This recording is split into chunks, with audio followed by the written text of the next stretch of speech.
안녕하세요. 저는 30대 중반의 돌싱녀입니다. 결혼을 일찍 해서 이제 10살 된 딸아이를 혼자 키우고 있어요. 이렇게 얘기하면 주변 사람들이 저를 안쓰럽게 보기도 하죠. 하지만 저는 지금 정서적으로도 경제적으로도 너무 만족스러운 삶을 살고 있어서 주변에서 저를 어떻게 보든 아랑곳하지 않게 되었어요. 물론 처음에는 불쑥불쑥 화도 나고 내 신세가 너무 처량하다는 생각도 들어서 우울감에 빠질 때도 많았답니다.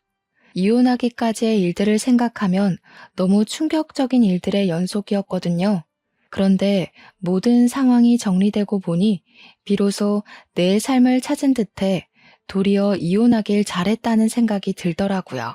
도대체 무슨 일들이 있었길래 이혼하길 잘했다는 생각까지 드는 건지 궁금하시죠? 이제부터 제 얘기를 풀어보겠습니다. 전 남편을 처음 만난 얘기부터 하자면 대학교 시절 신입생 때로 거슬러 가야 할 것 같아요. 고등학교 3년 내내 학교, 학원, 집만 뺑뺑이 돌면서 공부에만 찌들어 살다가 자유분방한 대학생이 되어 모든 게 새롭고 기대에 부풀던 때였습니다. 고등학교 때와는 비교도 안 되는 자유로움에 취해 매일매일이 날아갈 것처럼 좋았는데 그중 가장 기대가 되었던 것은 단연 동아리였답니다. 동아리 활동은 대학 생활의 꽃이라고 하잖아요. 정말 많은 설렘과 기대를 가지고 있어서 여기저기 동아리 홍보하는 곳을 기웃거렸는데 그중 등산 동아리인 산악회가 눈에 들어오더라고요. 저는 본래 에너지가 넘치고 움직임이 많은 활동들을 좋아하는 편이어서 이왕이면 정적인 분위기보다 동적인 분위기의 동아리를 선택하고 싶었거든요. 그런데 산악회라니. 어렸을 때 잠깐 경험해봤던 클라이밍 생각도 나서 망설임 없이 바로 가입했답니다. 산악회에 가입하고 보니 여자 학우들의 비중이 현저히 낮은 데다 여자 신입생 등록은 저뿐인 게 아니겠어요? 저야 뭐 성격 자체도 활동적인 데다 중성적인 이미지도 강해서 남자 선배들이 전혀 어려워하지 않았고 선배들도 여자 신입생이 한 명이라 이런저런 것들을 많이 챙겨주고 도와주시더라고요. 그렇게 시작된 동아리 활동은 정말 대학 생활의 꽃이 맞더라고요. 산악회는 모임도 활동도 많은 동아리였어요. 시기별로 등산 일정이 정해졌고 준비를 핑계 삼아 매일같이 동아리방에 모여서 놀다가 술자리로 이어지는 날이 다반사였답니다. 그렇게 매일같이 마주치다 보니 선배들과 격이 없이 편하게 웃고 얘기할 수 있는 정도로 가까워졌어요. 그중에 집이 같은 방향이라는 이유로 술자리가 파하면 매일같이 저를 바래다주는 선배가 있었는데요. 이름은 정민우였고 군대 다녀오고 2학년으로 복학한 선배였어요. 처음에는 방향이 같다는 이유로만 바래다 주나 보다 생각했는데 모임이 아닌 날도 저를 바래다 준다고 기다리는 모습을 몇 번 보고 나니 나를 좋아하는 건가 생각했죠. 역시나 어느 날 집에 바래다 주면서 사귀자고 고백을 하더라고요. 저도 민우 선배가 좋아지고 있을 때여서 우리는 자연스럽게 연인 사이로 발전했답니다. 그렇게 대학 생활 내내 민우 선배와 매일같이 얼굴을 보면서 연인 사이로 지냈어요. 어느 연인들처럼 중간중간 싸우면서 헤어지는 시기도 있었지만 곧 허전함을 견디지 못해 다시 만나기를 반복했었네요. 성격적인 부분들은 꽤 잘 맞았던 것 같은데 관심사는 달랐어요. 민우 선배는 성적이나 스펙보다는 남자는 인맥이라며 대외적인 만남이나 모임 등을 신경 쓰는 편이었어요. 반면에 저는 일하는 여성을 동경하며 커리어 우먼으로서의 꿈을 갖고 있었어요. 그래서 학교 생활 내내 학업 성적과 스펙 쌓기를 중요하게 생각했었답니다. 어느덧 3년이 지나고 선배가 먼저 졸업하면서 바로 취업을 했어요. 작은 회사라고 싫어하는 사람도 있었지만 일이 힘들지 않아서 잘 다니더라고요. 다음 해에는 저도 졸업하면서 바로 취업을 했는데 성적도 좋았고 그동안 쌓아온 스펙이 있어서 누구나 알만한 이름 있는 중견기업에 무난히 취직할 수 있었답니다. 회사 최종 면접 합격 문자를 받고 너무 기뻐서 선배에게 가장 먼저 연락했는데 선배는 떨떠름한 표정으로 너는 취업도 유난스럽게 한다 그러는 거예요. 그러면서 적당한 데 들어가지 그런 이름 있는 기업은 사람을 갖고 논다나 어쨌다나 하면서 말도 안 되는 얘기로 투덜거리는데 선배가 회사에서 안 좋은 일이 있었나 보다 하고 가볍게 생각했었네요. 회사 생활은 너무너무 바빴어요. 그래도 좀 적응이 되고 업무가 익숙해지면서 입사 1년 차가 되었을 때는 회사 생활에 재미가 붙더라고요. 물론 민우 선배와도 만남을 유지하고 있었습니다. 학교 다닐 때만큼은 아니지만 오랜 기간 만나면서 서로에게 너무 익숙해져 있었던 탓에 헤어질 생각도 못하고 그냥 편하게 만났던 것 같아요. 그런데 어느 날부터인가 이상하다 싶을 정도로 피곤하고 졸음이 쏟아지더니 속이 안 좋아서 식사를 거르게 되는 날이 점점 잦아졌어요. 그리고 본래 월경 주기가 일정하지 않아서 혹시나 했는데 임신 테스트기를 해보니 역시나 임신이었답니다. 이대로 아이를 낳게 되면 출산 휴관이 육아 휴관이 써야 할 테고 그러면 몇 년씩 경력이 단절될 생각을 하니 눈앞이 깜깜해지더라고요. 잠시 망설임도 있었지만 바로 민우 선배를 만나서 임신 사실을 알리고 낳고 싶지 않다고 말했습니다. 그런데 선배는 임신이라는 말을 듣자마자 당장 결혼하자고 하더라고요. 너 너무 이기적이라 생각 안 해? 같이 가진 아기를 겨우 네 커리어 때문에 낳지 않겠다는 게 이기적이지 않아? 겨우 회사라니? 내가 회사 일을 얼마나 좋아하는지 알면서 회사 적응한 지도 얼마 안 됐단 말이야. 이대로 결혼해서 아이까지 낳으면 지금까지 내가 일한 건 다 소용이 없게 되잖아. 그리고 돈은? 선배 혼자 번 돈으로 새 식구 생활비가 될 것 같아? 넌 날 뭐로 보는 거야? 내가 어떻게든 돈 많이 벌어오면 되잖아. 넌 애기 낳고 키우다가 천천히 다시 일하면 되지. 그때가 제 나이 25살이었어요. 25살에 결혼해서 잘 다니던 회사 그만두고 아이 엄마가 된다고 생각하니 정말 싫었지만 선배가 이렇게까지 얘기하니까 마음이 많이 흔들리더라고요. 오래 만난 사이라 애정이 식었을 법도 한데 이렇게 결혼하자고 하는 걸 보니 여전히 나를 많이 사랑하는가 보다는 생각이 들어서 저도 결국 결혼을 결심하게 되었습니다. 시댁과는 선배와 연애할 때부터 자주 들락날락하면서 편하게 지냈던 터라 신혼집은 시댁과 5분 거리로 시부모님이 구해주셨어요. 시모는 그저 아들 하시는 보통의 아들 엄마이셨고 시부는 선배를 좀 못마땅해 하셨어요. 선배가 회사 그만두고 사업하고 싶다는 말을 입에 달고 살았는데 정말 사업한다고 할까봐 걱정이라고 하시면서요.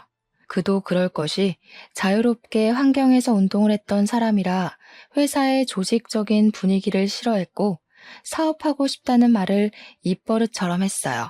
하지만 성격이 유야무야 다 퍼주는 성격이라 사업과는 거리가 있어 보였거든요. 남편은 집에서는 가정적인 모습이었지만 결혼 전과 다름없이 무슨 모임이다, 누가 불렀다 하면서 술에 취해 밤늦게 들어오는 일이 허다했습니다. 워낙 사람들과 모임을 좋아하는 사람인 걸 알기 때문에 이해하려고 애썼지만 제가 몸이 안 좋다고 해도 술에 취해 늦게 들어올 때는 정말 화가 났어요. 그래도 아이 낳으면 달라지겠거니 하고 믿고 두었는데 어느 날은 집에 들어오자마자 회사를 그만두고 헬스장을 인수받아서 자기가 운영해 볼 거라는 폭탄 선언을 던지더라고요. 한참 윗기수인 산악회 선배가 본인이 하던 헬스장을 헐값에 넘길 테니 네가 인수해서 운영해 보는 건 어떻냐고 했다는 거예요. 아무리 헐값이라도 당장 모아둔 돈이 없으니 대출을 받아야 하는데 매달 대출금은 어떻게 갚고 이제 곧 아이가 태어나면 나도 회사를 쉬어야 하는데 생활비는 또 어떻게 하겠다는 건지 생각해 봤냐며 말렸어요. 그 선배도 장사가 잘 안 되니까 헐값에 인수하려고 던지는 거지. 그 사람도 장사가 잘 되면 헐값에 던지겠냐? 당신은 이제 한 가정의 가장이야. 제발 생각 좀 하고 살아. 어쩌려고 그래? 매달 회사 월급만큼 꾸준히 벌어다 줄 수 있냐고. 뭐라는 거야? 네가 생각하는 그런 거 아니고 내 생각해서 특별히 나한테 던지는 거야. 회원수도 꽤 있고 수완도 괜찮다고 했어. 그리고 망해서 파는 게 아니라 그 선배 와이프랑 해외에서 살기로 했단다. 장사 잘 돼서 돈 모아가는 거거든? 내가 생활비는 못해도 100만 원씩은 줄게. 서방님 앞길 막지 말고 바가지 좀 작작 끌거라. 남자가 사업하는데 옆엔 내가 웬 큰 소리야? 정말 어이가 없었습니다. 곧 애도 낳는데 새 식구 생활비로 100만 원이라니. 이 사람이 과연 생각이 있는 건가 의심스러울 정도였습니다. 사야 할 아기용품이 산더미고 돈 나갈 구멍도 앞으로 더 있을 텐데 남편은 지금이 아니면 자기한테 이런 기회는 다시 없을 거라고 꿈까지 들먹이더라고요. 나 원래 헬스장 사장님 되는 게 원래 꿈이었어. 너는 돈 때문에 네 남편 꿈을 꺾고 싶니? 돈은 있다가도 없고 없다가도 있는 건데 그렇게 돈 해야겠어? 이 여편 내가 돈에 정신이 나갔구먼. 뭐? 돈에 정신이 나가? 당신이야말로 이제 곧 아기가 태어나는데 꿈 타령이나 하고 싶어? 나는 뭐 꿈이 없어서 이러고 있니? 나도 회사에서 인정받고 승승장구하면서 팀 리더 되는 게 꿈이었다고. 당신이 아기 낳자며 돈 걱정하지 말래서 결혼한 거잖아. 그렇게 왕창 싸우고 너무 어이가 없어서 며칠 동안 남편이랑 말을 끊고 지냈답니다. 그랬더니 기어이 자기 뜻대로 회사에 사표 내고 대출 받아서 헬스장을 인수해버렸더라고요. 저는 임신 기간 내내 입덧도 심하고 아침이면 몸이 붓고 밤이면 다리가 뭉치고 수시로 허리가 아파서 점차 지쳐가고 있었습니다. 임신 6개월이 지나면서는 갈수록 출퇴근이 힘에 부치면서 가급적 출산 휴가를 빨리 써야겠다는 생각뿐이었고요. 하지만 벌 수 있을 때 한 푼이라도 벌어야겠다는 생각에 결국 아기 낳기 직전까지 회사를 다니다가 출산 휴가를 냈답니다. 하지만 아이가 태어나고부터 돈 문제가 불거지기 시작했어요. 매달 나가는 생활비는 늘었는데 남편은 애초에 약속했던 100만 원도 줄 수 없을 것 같다고 통보를 하더라고요.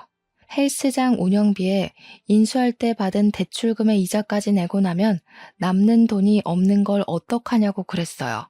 자기와는 전혀 상관없는 일인 것처럼 통보를 해오는데 책임감이라곤 일도 찾아볼 수 없는 모습이었습니다. 약속과 다르잖아. 못해도 100만 원씩은 갖고 온다며. 왜 한 입으로 두 말하는 거야? 누군 갖고 오기 싫어서 안 갖고 오니? 아직 생각만큼 매출이 많이 없는 걸 어떡해? 헬스장을 굴러가야 하고 대출금 이자도 밀릴 수는 없잖아. 그래서 돈이 없다고. 당신이 뭘 잘했다고 소리 질러? 너는 매달 100만 원 가지고 생활하는 게 가능하다고 생각했니? 그런데 그마저도 안 갖다 주면 기저귀랑 분유는 어떡하라고. 애를 굶기라는 거야? 무슨 그렇게 무책임한 태도가 다 있어. 우리 엄마한테 사달라고 하면 되지. 바로 옆에 엄마네가 있는데 무슨 걱정이야? 마치 남의 집 일을 얘기하는 것처럼 나몰라라 하는데 저는 정말 너무 어이가 없었습니다. 이미 시부모님들은 남편 보험금과 저와 제 아이의 보험금까지 대신 내주고 계셨어요. 보험금뿐만 아니라 아기 낳고 몸보신해야 한다며 비싸게 한약도 지어주시고 돈을 아껴야 된다는 생각에 산후조리를 집에서 하려는 걸 아시곤 출산 비용과 조련 비용도 모두 내주셨어요. 사실 시부, 시모 두 분 다 공무원이셔서 저희보다는 경제적으로 넉넉하시긴 했어요. 하지만 본인들과 우리 세 식구 보험료와 퇴직하면 실버타운 들어간다고 따로 모으는 노후 자금도 있어서 매달 꽤 많은 지출이 있을 거라는 건 바보가 아닌 이상 모를 수가 없었어요. 그런데 아이 기저귀와 분유값까지 도움을 받아야 한다니 덜컥 아이를 가져서 결혼해놓곤 매번 시부모님 도움을 받는 것에 자존심도 상하고 불편한 마음이 들더라고요. 하지만 다른 방도가 없어서 결국 시댁에 이런저런 사정을 얘기하게 되었습니다. 시부모님은 본인들이 아들을 잘못 키워서 착한 며느리가 고생한다고 미안해 하시면서 본인들이 생활비 100만 원을 대신 주겠다고 하시더라고요. 남편은 생활비로 겨우 50만 원을 가져올까 말까인데 시부모님이 100만 원씩 주신다고 하니까 남편한테는 실망스러운 마음뿐이었습니다. 이런 남편을 믿고 애까지 낳았다니 앞날이 캄캄한 게 너무 우울하기만 했답니다. 그나마 다행이었던 것은 그동안 남편이 각종 모임을 빠지지 않고 다닌 덕에 인맥이 꽤 넓다는 거였어요. 그 인맥 덕분에 지인들 소개로 등록하러 오는 회원들도 늘어나고 지인들이 전단지를 만들어 와서 인근 아파트 단지에 돌리면서 홍보도 해주더라고요. 처음 6개월 동안은 정말 손가락만 빨다가 그렇게 지인들이 적극적으로 나서준 덕에 한 1년쯤 지나고부터는 제법 수월하게 운영이 되는 것 같았어요. 그러면서 매출은 늘어났지만 생활비에 여유가 생기지는 않았어요. 트레이너 월급과 대출금과 이자, 운영비로 나가는 돈은 줄기는커녕 더 늘어났거든요. 여전히 생활비로 가지고 오는 돈은 회사 다닐 때 벌던 월급의 반도 안 되는 금액이었어요. 가끔 150만 원씩 가지고 올 때도 있긴 했지만 아기 돌잔치까지 치르고 나니 결국 남는 돈이 없더라고요. 다행히 제 육아휴직이 끝나서 아이는 어린이집 1세반으로 등록하고 드디어 저는 회사에 복직하게 되었습니다. 그렇게 달마다 제가 버는 월급 300만 원이 들어오면서부터 비로소 경제적으로 여유가 생기기 시작하더라고요. 시부모님께도 100만 원씩 주시던 거 그만 주셔도 된다고 말씀드릴 수 있었고 남편과 돈 문제로 다투는 것도 예전에 비해 많이 줄어들게 되었어요. 그런데 제가 회사에 복직하고 나서부터 정말 생각지도 못한 새로운 다툼거리가 생겼습니다. 애 키우는 동안은 화장도 잘 안 하고 집에서 입기 편한 옷만 입다 보니 외모에 신경 쓸 틈이 없었는데 회사에 복직하고부터는 결혼하기 전처럼 화장도 하고 복장도 갖춰 입으면서 외모를 가꾸게 되었어요. 그렇다 해도 품위 유지 정도였지 과하게 꾸미거나 했던 것은 아니었는데 남편이 슬슬 꼬투리를 잡기 시작하더라고요. 택배 보니깐 또 네 옷이더라? 무슨 옷을 자꾸 사냐? 받쳐 입을 흰 셔츠가 마땅한 게 없어서 비싼 거 산 것도 아닌데 뭘 그래. 그냥 아무 티나 입고 다니면 되지. 꼭 흰 셔츠가 있어야 돼? 왜? 회사에 누구 잘 보일 사람이라도 있나 보지? 애엄마면 애엄마답게 입고 다니라고 바람난 여자처럼 하지 말고. 이렇게 말도 안 되는 억지를 부리는 남편이 어이없었지만 애 키울 때 핀잔 듣는 것과는 다르게 기분이 막 나쁘진 않아서 그냥 그러려니 넘어갔어요.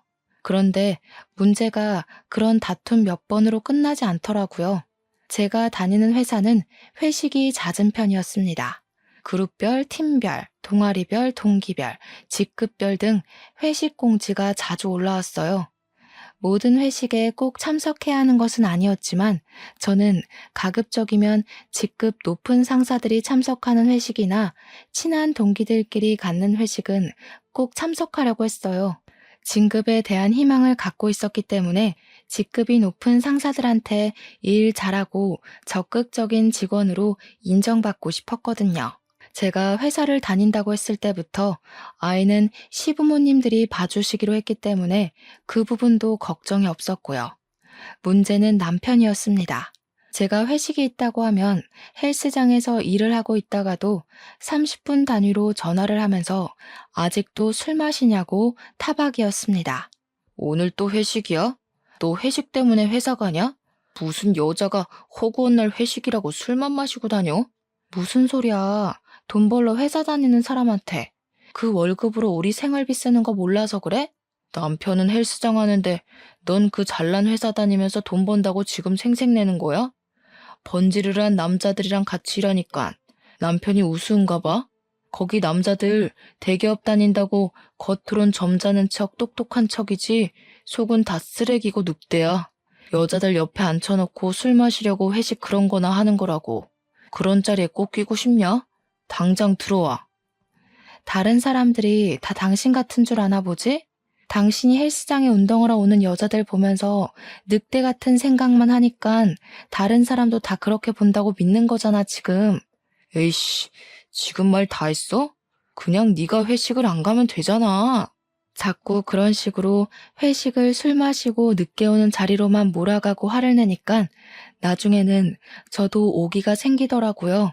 본인은 결혼 전과 똑같이 모든 모임 다 참석하고 술 마시고 늦게 오는 날이 수두룩하면서 저는 끼케야 회사 회식이나 대학교 선후배 모임 정도만 나갔었거든요. 더욱이 술 취해서 들어온 적도 없었고요. 특히 대학교 선후배 모임은 남편과 같이 참석할 때도 있었는데 한 번은 집에 와서 갑자기 막 화를 내더라고요. 너 아주 실실 웃더라. 다른 남자들이랑 술 마시니까 그렇게 좋디? 너 여기저기 해프게 웃는 게 꼭 술집 여자 같았어. 뭐? 지금 그게 와이프한테 할 소리야? 오랜만에 만나 반가워서 기분 좋게 얘기한 걸 가지고 그렇게 말하는 게 이상한 거 아니야? 당신 진짜 사고 회로에 문제 있는 것 같아. 당신 말대로 거기 선배 후배들이 나를 술집 여자로 봤다는 거니? 당연하지. 회사 다니면서 돈 번다고 유세나 떨고 집에 있는 남편은 개무시하고 다른 남자들이랑 술 마시면 그저 좋아서 해프게 웃는데 그럼 그게 술집 여자지 뭐냐? 남편은 이미 혀가 꼬인 상태였어요. 그렇게 막 화를 내면서 술주정을 하더니 그대로 고꾸라져 버리더라고요. 그 다음날 어제 나한테 그렇게 얘기한 거 기억나냐고 물어봤더니 자기가 설마 그렇게 얘기했겠냐며 기억이 안 난다고 우기는 거예요. 그때 속으로 생각했답니다. 다음부터는 이런 일이 생기면 녹음을 해야겠다고요. 그리고 더 큰 일은 이후에 있었습니다. 그날은 부장급들이 다 참석하는 데다 곧 조직도 개편이 있을 예정이라 회사 분위기도 살필 겸 해서 참석한 회식이었어요. 회식을 시작한 지 대략 1시간도 안 되었는데 남편 전화가 오더라고요. 안 받으면 받을 때까지 전화를 하고 전화를 받으면 왜 늦게 받냐고 화를 낼 걸 알고 있었기에 급히 화장실로 가서 전화를 받았어요. 남편은 급한 목소리로 애가 아파서 병원 가는 길이니까 집에 아무도 없어도 놀라지 말라고 하더니 제 대답을 듣기도 전에 그냥 끊어버리더라고요. 놀란 마음에 양해를 구하고 부랴부랴 나와서 택시를 잡는데 제 앞으로 남편 차가 와서 멈추는 게 아니겠어요? 게다가 남편은 싱글벙글 웃고 있더라고요. 어서 타. 우리 드라이브 하자. 오늘 헬스장은 후배가 봐준 데서 오랜만에 당신이랑 놀려고 시간 뺐어. 애는? 병원 간다며. 아까 전화로 한 얘기는 뭔데? 그리고 당신 내가 여기서 회식하는 건 어떻게 알았던 거야? 그거야. 당신이 회식 핑계대고 바람이라도 났을지 누가 알아. 그래서 당신 회사 앞에 있다가 한번 따라와 봤지. 유미는 우리 엄마가 봐주고 있어서 잘 놀고 있을걸? 애가 아프다고 해야 당신이 바로 뛰쳐나올 것 같아서 그냥 한 말이니까 유미 걱정 안 해도 돼. 뭐? 바람? 당신 의처증이야? 와이프 바람 날까 의심하고 아이 아프다고 거짓말해서 드라이브니 뭐니 하자고? 당신 그러고도 웃음이 나와? 진짜 제정신 아닌 거 아니야? 오늘 회식이 얼마나 중요한데. 뭘 그렇게까지 화를 내. 애 괜찮으면 됐지. 그렇다고 네가 나한테 거짓말해서 걸릴 일이 있었던 것도 아니고 너는 기껏 여기까지 온 남편한테 그렇게 화를 내야 해? 그래, 알았다 알았어. 내가 미안해. 이제 다시는 의심 안 하고 무조건 믿을게. 화 풀어, 응? 그렇게 다시는 의심하지 않기로 약속을 받아내고 일단락 짓기는 했어요. 이후에도 남편은 대놓고 의심은 못하면서도 제가 조금만 늦는다고 하면 계속 확인 전화를 해대며 의심의 눈초리를 풀지 않았어요. 하지만 저는 조금도 의심받을 행동을 한 게 없었기 때문에 남편의 의처증을 무시하기로 했답니다. 제가 회사에 다니면서 매달 들어오는 일정 금액의 월급이 생기고 어느덧 남편 헬스장도 자리를 잡으면서 저와 남편은 더는 경제적인 부분을 크게 걱정하지 않게 되었습니다. 어느 날은 남편이 이제 자기도 취미 생활을 했으면 좋겠다고 골프를 시작하겠다고 하더라고요.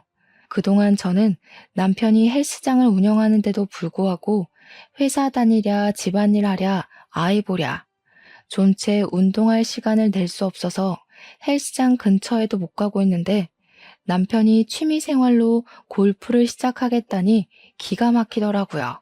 당신 취미가 운동이라며 매일 헬스장에서 운동하는데 또 무슨 골프를 친다는 거야? 그게 무슨 취미로 하는 거냐? 헬스장에서 운동하는 건 일 때문에 하는 거지. 그리고 나도 이제 좀 다른 운동이 하고 싶어. 나도 운동하고 싶은데 육아랑 집안일 때문에 시간이 없어서 엄두도 못 내고 있다고. 그런데 당신은 그 좋아하는 운동을 매일 하면서 이젠 골프까지 치러 다닌다고? 당신 나한테 헬스장 와서 운동하라고 한 번이라도 얘기한 적 있어? 너 운동하는 거 싫어하지 않았어? 그리고 집에 있으면 매일 쉬고 싶어 했잖아. 다 너 생각해서 운동하라고 얘기 안 한 건데 그걸 모르냐? 나도 산악회였어. 운동하고 움직이는 거 좋아하는데 매일 회사 일에 집안일이 힘들어서 그런 거잖아. 그런데 집안일 도와줄 생각은커녕 골프 치러 다닐 생각을 하니? 다닐 거면 나도 같이 다녀.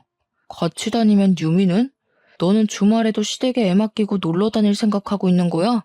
나야 좋게 말해서 취미니 단골 회원들이 봤다 하면 골프 얘기를 하길래 회원들 관리 차원에서 배우는 거라고. 그렇잖아도 온갖 모임이니 약속이니 바깥 일정이 많던 사람이었는데 이제는 골프를 핑계로 쉬는 날도 없이 매일 나가더니 언제부터는 주말마다 1박 2일로 골프 여행을 간다는 거예요. 단골 회원들이 주말마다 리조트로 골프 치러 가자고 했다길래 그럼 나도 애 데리고 따라가서 좀 쉬고 오면 좋겠다고 했죠. 그런데 남편은 펄쩍 뛰면서 비즈니스로 가는 건데 너는 그런 자리에 애 데리고 껴야겠냐고 남편 일망치는 여자라고 하더라고요. 헬스장 운영하면서 단골 회원들과 친분을 쌓는 것도 필요한 일인 것 같아서 결국 이해하고 갔다 오라고 했습니다. 그렇게 살림과 육아는 평일 주말 가릴 것 없이 온전히 제 몫이 되어버렸어요. 더욱이 주말은 남편의 외박으로 정말 철저하게 독박 육아 신세가 되었답니다. 어느 날 회사 친한 동생이 남편 헬스장 있는 동네로 이사했다고 거기 헬스장 등록하는데 같이 가달라고 하더라고요. 남편한테는 굳이 연락 안 하고 퇴근길에 같이 헬스장을 들렸거든요. 그런데 남편이 보이지 않아서 뭐 잠깐 나갔겠거니 생각하고 커피나 마시고 올 겸 동생과 1층으로 내려갔어요. 1층에 바로 주차장이 있어서 주차된 차들 사이를 가로질러 지나가는데 남편 차가 눈에 보이더라고요.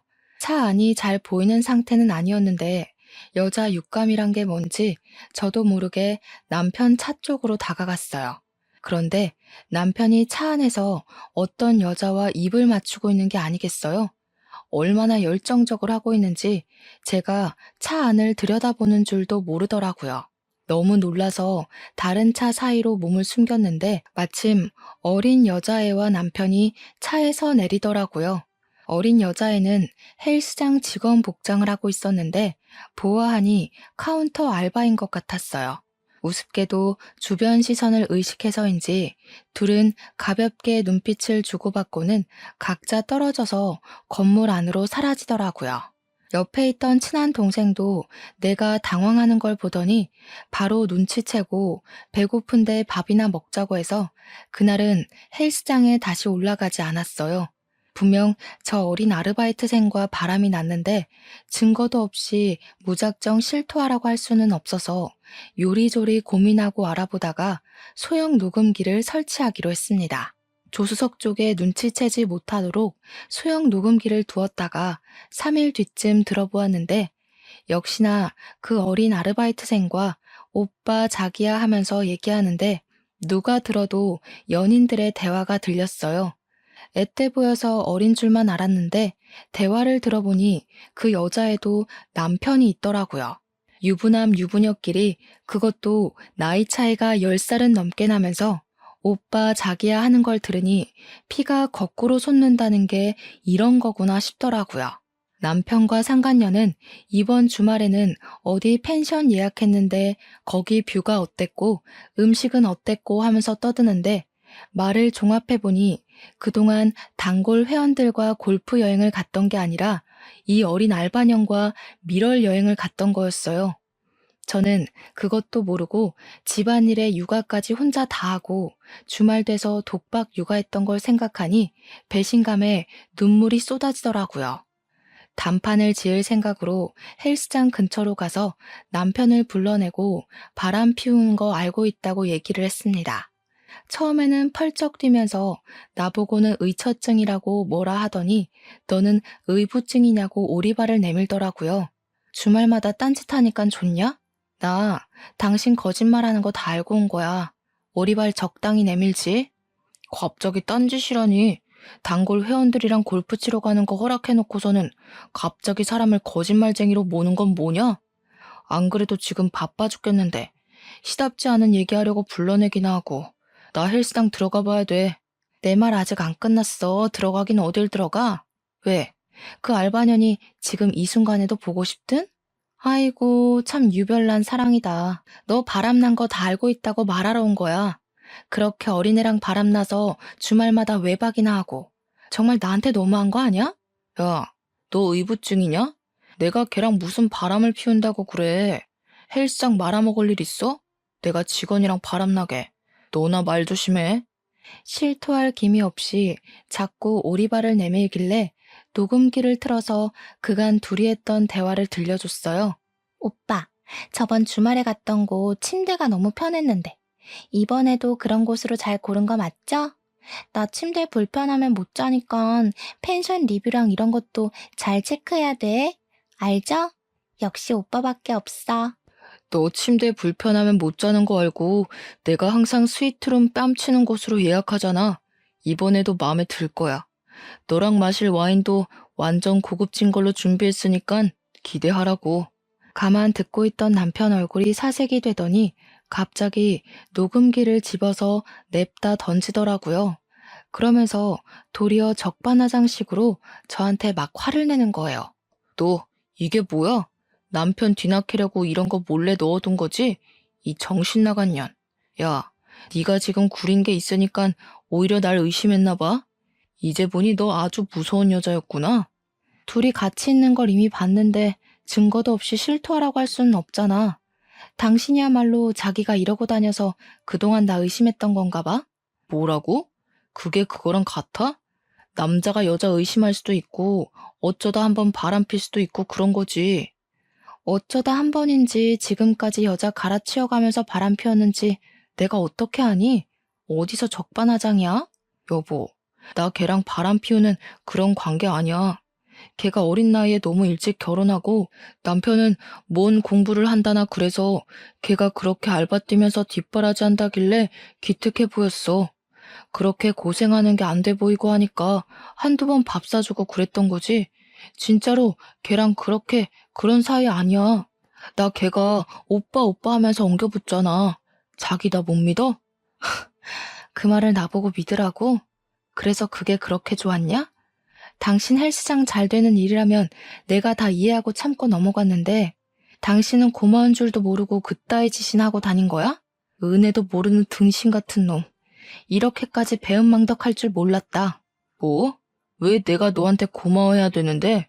그렇게 이해를 잘했으면 이 일도 헬스장 잘 되는 일이라 이해하고 넘어가주면 되겠네. 돈 번다고 생색내기만 했으면서 뭘 이해하고 뭘 참았다는 건지. 그렇게 억울하면 너도 다른 사람 만나서 즐기든가. 너도 나 몰래 딴짓하고 다녔을 거 아냐? 나는 네가 회사 간다고 하면서 치장할 때부터 알아봤어.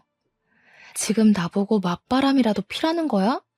난 그동안 회사 다니고 매달 또박또박 월급 받고 유미 잘 키울 생각만 하고 살았다고. 남편이 바람난 줄도 모르고 바보 등신같이 혼자 일하고 살림하고 유미 케어도 내가 혼자 다 하면서 속 터져. 너는 뭐든지 생색내야 직성이 풀리지. 그래 너 잘났다 잘났어. 증거 잡아서 아주 신이 나셨네.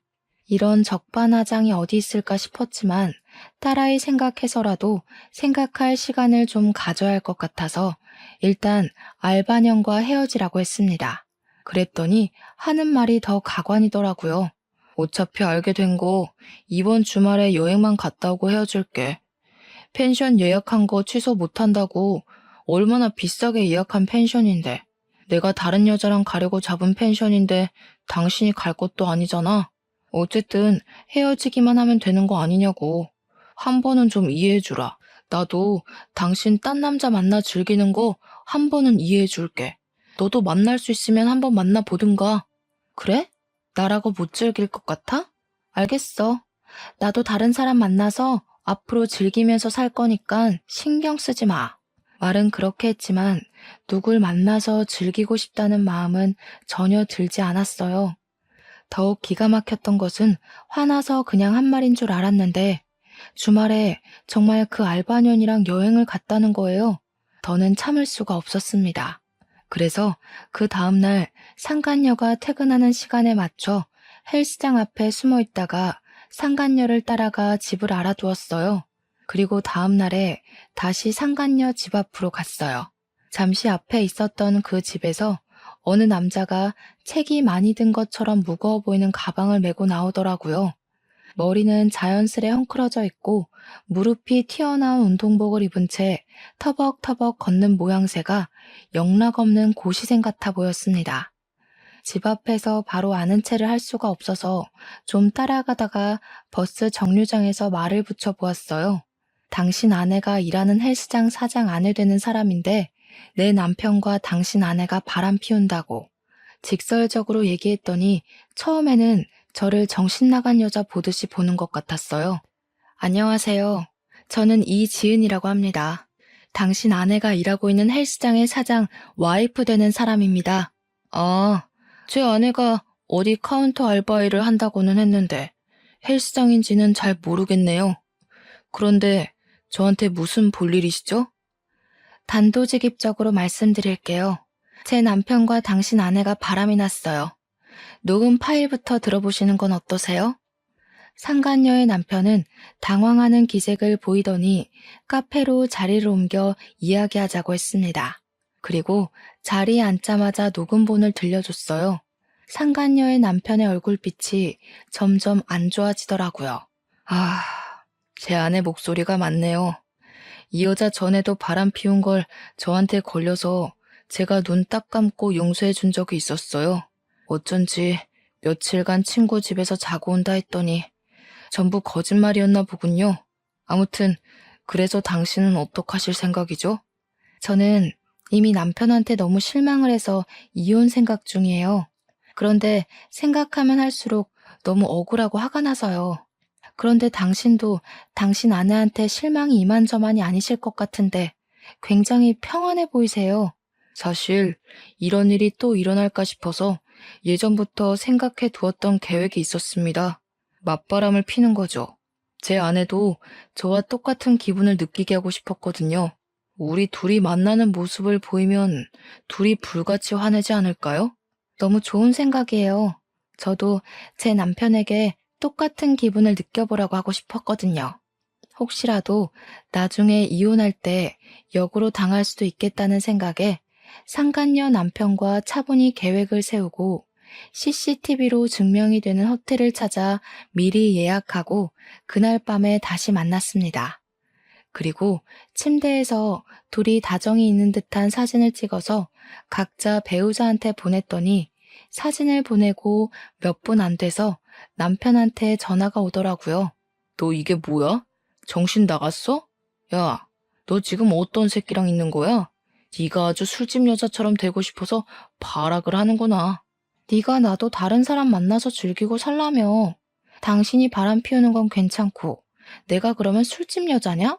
여자랑 남자가 같아? 같냐고. 그것도 애 엄마가 남편 보란 듯이 다른 남자랑 그렇게 뒹굴 생각을 해? 남편이 불그락 푸르락 화를 내는 걸 보니 그렇게 통쾌할 수가 없더라고요. 상간녀 남편도 옆에서 상간녀와 통화를 하는데 굉장히 매몰차고 냉소적으로 나도 바람 피울 수 있지만 당신 존중하고 사랑해서 안았던 건데 지금 기분이 어떠냐고 묻더라고요. 그렇게 서로의 배우자와 통화를 마치고 각자 헤어져서는 저는 다른 호텔로 가서 하룻밤을 보내고 다음날 아침에 집으로 들어갔어요. 그런데 남편이 저를 보자마자 더러운 여자라고 소리치면서 냅다 뺨을 갈기더라고요. 그래서 저도 보란 듯이 남편 뺨을 한 대 갈겼는데 그때부터 남편은 미치광이가 되어서 저를 사정없이 패기 시작하는 거예요. 평소 운동이 취미인 근육질 남자가 인정사정 없이 주먹질을 날리는데 도저히 피할 도리 없이 속수무책으로 맞기만 했어요.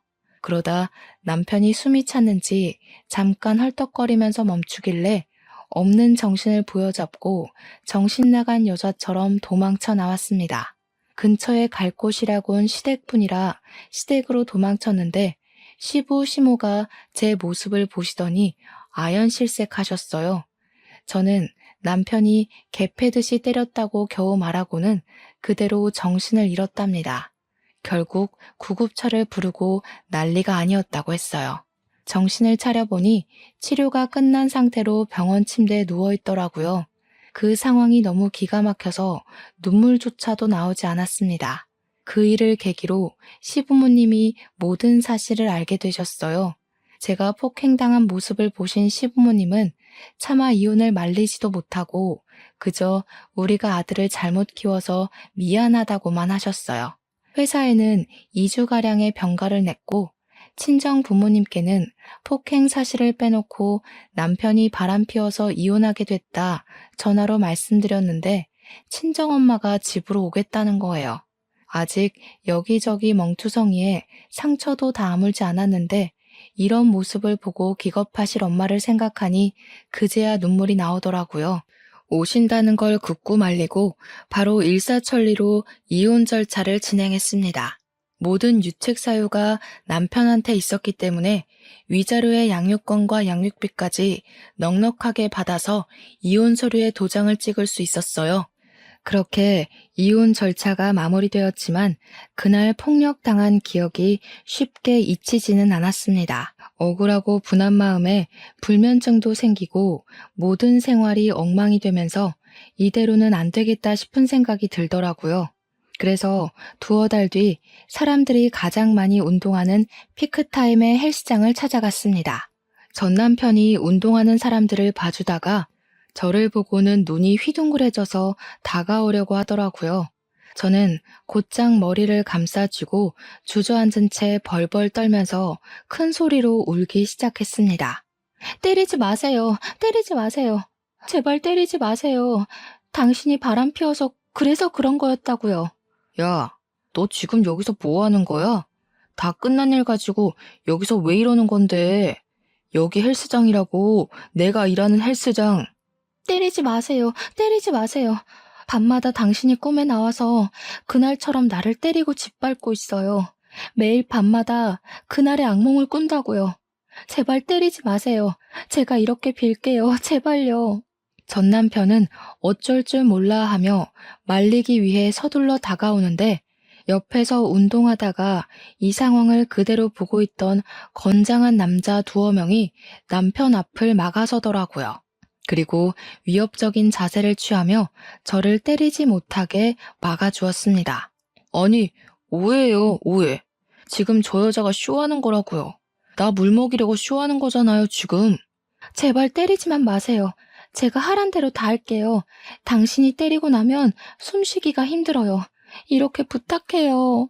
다른 운동하던 사람들도 웬 여자가 갑자기 때리지 말라면서 큰 소리로 울고 불고 애원하니까 무슨 일인가 싶어 관심을 보이다가 상황 파악이 되면서부터는 전 남편을 향해 욕을 하더라고요. 그렇게 헬스장 회원들에게 전 남편은 아내에게 폭력을 행사한 파렴치한이 되어버렸어요. 거기다 전에 헬스장 운영했던 선배가 학교 동문회에도 전 남편 얘기를 한 모양이더라고요.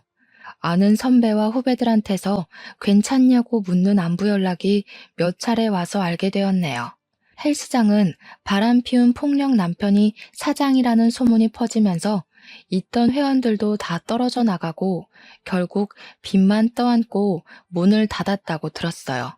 학교 선후배 사이에서도 남편은 상종 못할 인간으로 낙인이 찍혀서 그 많던 인맥이 다 끊어져 버렸다고 해요.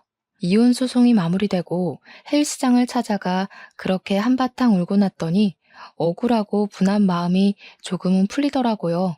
그러다 문득 상간녀 남편도 이혼하고 잘 정리되었는지 궁금해져서 오랜만에 상간녀 남편을 만났어요. 제가 폭력 당한 얘기를 듣고는 본인이 그런 제안을 해서 그렇게 되신 것 같다고 죄송하다고 하더라고요. 저는 남편 본색을 알게 되어서 이렇게 이혼도 하고 이제 그런 사람과 얽힐 일 없게 되었으니 오히려 잘 된 것 같다고 얘기했습니다. 상간녀 남편은 여자가 이혼만은 하지 말아달라고 싹싹 비는 통에 아직 이혼 소송 중이라고 하더라고요. 그 사람이 돈으로 꼬셨다고. 돈 많은 사람이 꼬시는데 한 번 넘어간 걸로 내가 뭘 그렇게 잘못했냐고. 네가 돈이 많았으면 내가 넘어갔겠냐고. 그러면서 이혼만은 절대 못한다고 우기잖아요. 저를 좋아해서 그런 거면 안쓰럽기라도 하지. 정말 좋아했던 게 아니라는 건가요? 바람 피운 걸로 봐서는 좋아했다고 하기도 염치 없겠지만요. 제가 사법고시 패스해서 검사 마누라로 살아보는 게 그 사람 소원이었는데 사실 이 일 터지기 전에 사법고시 1차 붙고 2차 준비 중이었거든요. 고지에 다다른 거였는데 그새를 못 참고 바람을 저지른 거죠. 지금은 3차까지 다 붙고 첫 발령을 기다리는 중이에요. 이번에도 제가 못나서 바람 피운 거라 고집부리더니 그동안 자기가 내조 잘해서 제가 합격한 거라고 큰소리 치더라고요. 그때 정말 오만정이 다 떨어졌습니다. 어머, 그래도 정말 잘 되셨네요. 축하드려요. 앞으로 승승장구하실 일만 남으셨네요. 축하해 주셔서 감사합니다. 혹시 전 남편 소식은 들으셨나요? 전 남편분이 저희 집을 몇 번 찾아와서 집사람한테 매달렸던 모양인데 아내가 스토커로 신고했더라고요. 그날 경찰 출동하고 아유 난리가 아니었답니다. 이번 폭행 사건이 소문나서 헬스장 망하고 문 닫았다고는 들었는데 그런 일이 있었군요. 결국 이혼당하고 상간녀한테 차이고 스토커로 신고까지 당하다니 역시 다른 사람 고통 준 만큼 자기도 벌을 받네요. 저희가 비록 이런 일들을 겪었지만 앞으로는 잘 될 거라고 생각해요. 저도 곧 회사에서 진급할 것 같거든요. 정말 잘 됐네요. 진급하신다니 축하드려요. 지은 씨도 앞으로 더 잘 되실 겁니다.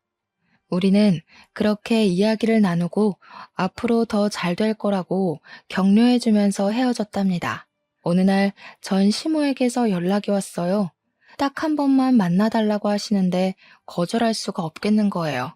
그래도 전 시부모님들은 저에게 참 잘해주셨고 이혼할 때도 저한테 많이 미안해 하셨거든요. 너는 아주 얼굴이 확 폈구나. 민우는 요즘 고시원에서 지내는데 너는 혼자 편히 지내서 좋으냐? 그렇게 우리 아들 인생 골로 보내버리니까 좋아? 어쩜 이렇게 매몰찰 수가 있냐? 남자가 한번 바람 피운 걸로 이사다를 만들어놔? 내 아들만 이게 무슨 고생이니? 민우 씨가 고시원에서 지내든 노숙을 하든 이제 저와는 상관없잖아요. 그리고 이런 사다를 만든 건 제가 아니라 민우 씨예요. 네 말 무슨 말인지 안다 알아. 그래도 유미 아빠고 10년을 같이 살았던 사람이잖니? 자기도 반성 많이 했을 거다. 내가 단단히 일러두기도 했고 민우 걔가 내 말을 얼마나 잘 듣는데 이제 다시는 지나가는 여자도 쳐다보지 않겠다더라. 너한테 그런 건 너무 화나서 자기도 모르게 그랬다고. 앞으로 이제는 다시는 안 그런다고 내 각오를 단단히 받아왔으니 이제 좀 마음 풀고 민우 좀 한번 만나봐라. 너랑 이혼하고 완전 페인처럼 살고 있어. 아가. 네? 제가 민우 씨를 왜 만나야 하죠? 설마 민우 씨랑 다시 합치라는 얘기신가요? 제가 어떻게 맞았는지 다 보셨잖아요. 그래놓고 뻔뻔하게 찾아와서 다시 만나라고요? 그리고 제가 왜 아가예요? 저 이혼했어요. 그거야 이제 지나간 일이잖니. 네가 민호와 다시 합친다고 하면 네 시아버지도 마음 풀고 다시 받아줄 거다. 그동안 같이 산 세월이 있는데 그만한 일로 애 이만큼 힘들었으면 됐지. 그리고 네가 싫다고 유미 아빠 없이 키울 거니? 애 엄마가 돼서 자식 생각도 해야지. 유미 생각해서라도 합치는 게 맞는다고 본다 난. 얼른 민우랑 재혼해라. 어머님, 그만한 일이라뇨? 그리고 그런 아빠는 차라리 없는 게 나아요. 다시는 저 찾아올 생각하지도 마세요. 민우 씨나 당신이나 정말 상종을 못할 인간들이었어. 그리고 이제 저한테 당신은 그냥 아줌마예요. 그렇게 자리를 박차고 나오는데 이런 사람인 줄을 모르고 10년을 정주고 살았다는 게 억울하면서도 이제 정말 끝이라는 생각에 홀가분하더라고요. 그 이후로 이 이혼하길 정말 잘했다는 생각을 늘 하면서 지낸답니다. 지금은 작은 아파트 하나 얻어서 딸아이와 둘이 오붓하게 살고 있어요. 다니는 회사가 복지 혜택이 좋은 곳인데다 능력을 인정받아 승진도 하고 연봉도 오르면서 경제적으로도 여유가 생기다 보니 혼자 아이를 키우는데도 힘든 상황들은 거의 없답니다. 딸아이도 10살이 넘어서부터는 제법 의젓하게 저를 이해하고 도와주려고 해서 마음의 안정을 찾는데도 큰 의지가 되어 주었고요. 요즘은 회사 일을 마치고 집에 들어가서 딸아이와 도란도란 시간을 보내다 보면 이런 게 행복이구나 싶고 비로소 제 자신을 찾은 듯해서 매일매일이 만족스럽답니다. 아무튼 파란만장했던 저의 이혼 스토리 들어주셔서 감사합니다. 행복한 하루 되세요.